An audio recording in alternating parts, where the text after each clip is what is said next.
We are in the house of the professor of guitar, Peter Zisa. I enjoyed this time with him here in Portland because it's a beautiful place with a lot of guitar lovers. And I would ask to Peter if could you tell us about the guitar community in Portland? I'd be delighted. It's great to have you here in Portland. We have, I think, a vibrant guitar community here in Portland. There's a Portland Guitar Society where guitarists gather once a month to perform for each other. Some beginners or learners, and some advanced players, people who are distinguished professionals, also come and perform. We have monthly featured artists. In addition to that, the Guitar Society does a lot of other things to support education for young guitarists and promote guitar events.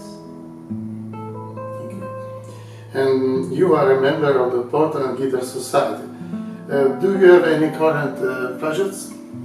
We do. The Guitar Society is always looking for ways to support events that are coming up.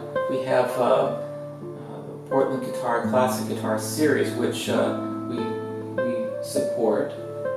We also support local artists in terms of their performances. So this coming year we have a whole host of concerts that will be partially sponsored by the Portland Guitar Society and held at Maryland University.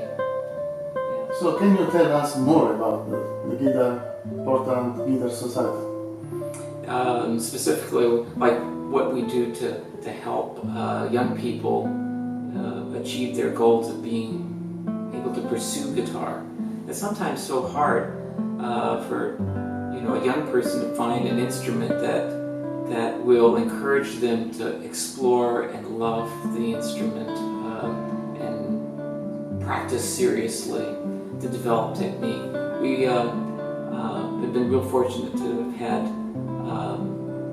a benefactor, a young student, Robert Woodward, who donated a guitar, a handcrafted, very special guitar, to the Society to make available to other young students like himself when he was younger, to be able to play it. So that's one of the things the Guitar Society has actually been able to do, is to pass it on. Just recently, a young student was honored with that award. We have people who need to travel someplace, go to Europe or maybe to enter a special competition. Because the society can't pay for everything, but sometimes we can help a little bit, and we've done that for some students a couple of years back. Had a young student, Travis Johnson, who was able to enter a competition and was successful, and the society felt very honored to be able to be a part of helping him achieve his dreams. This is very nice. So, young people today, I think that have a big challenge because they don't hear classical guitar in the same way as I had the opportunity.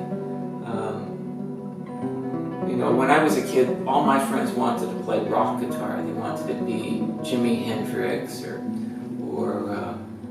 Jimmy Page or someone that played a loud instrument. To play an instrument so subtle and beautiful as a guitar, I think to myself, how did I stumble on that? And it was from other people who took me to a concert, and I heard Segovia for the first time, and I thought, I never heard anything so beautiful, so simple. So one of the things that I think that stood out was that classical guitar is music from the heart. Not just the intellect, but music that stirs the heart, and it does it in an intimate way. As two friends, as we gather here as as friends talking to each other, as opposed to loud noises cast over a large room. So I think that giving young people that opportunity to hear guitar played and to introduce them to that conversation is important today. And how to do that, I think, is one of the biggest challenges, because we have smaller venues sometimes for classical guitar than I like. And what about your experience as a guitar performer and as a composer? Well, I've been performing for quite a few years. I moved up here to Portland about 20 years ago, and I enjoy performing in all sorts of different venues. So I don't know where to start, because I have different types of performances that I give. Solo guitar performances, and chamber music, probably most notably the new group that I've formed, which is called Thousand Waves, which we play music that's traditional European music, and also music from Japan, music from the East and the West. So it's pretty unique. Yesterday I listened to this beautiful, wonderful duo that you have with the koto guitar, 8 strings guitar and koto. So I think that it's quite difficult to find music, and you compose music for this special duo. Yes, and I enjoy that part as well. So yes, the music for koto is written differently. So I need Yukiko Yamaguchi, who plays the koto, her to translate the standard notation into notation that she can be able to read for the koto. It's a different notation system. So it's a wonderful connection between the Japan culture and the West culture. Yes, and the music that we do is, like I said, sometimes very traditional, either Japanese music, and sometimes classical music like Bach and Tedesco and so forth. We have a flutist that's a part of the group, and a percussionist.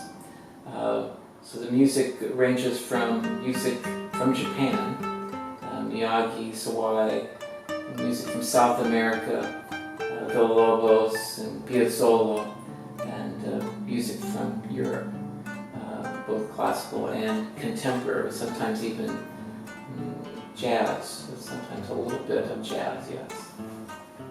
Thank you very much. It was very nice and very beautiful experience for me to be here. I did want to tell you, one of the things that was so nice about our community is being able to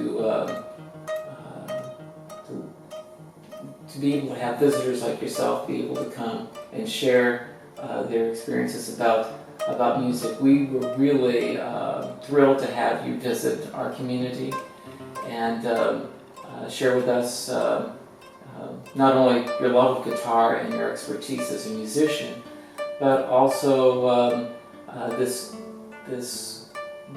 wonderful presentation you did on the music of Paganini, someone who's really inspired countless performers and composers. So it was really delightful to have you part of our community, and we wish that you would come back again soon to share more from Italy and your experiences. Thank you very much. I'm honored to be here. Thank you.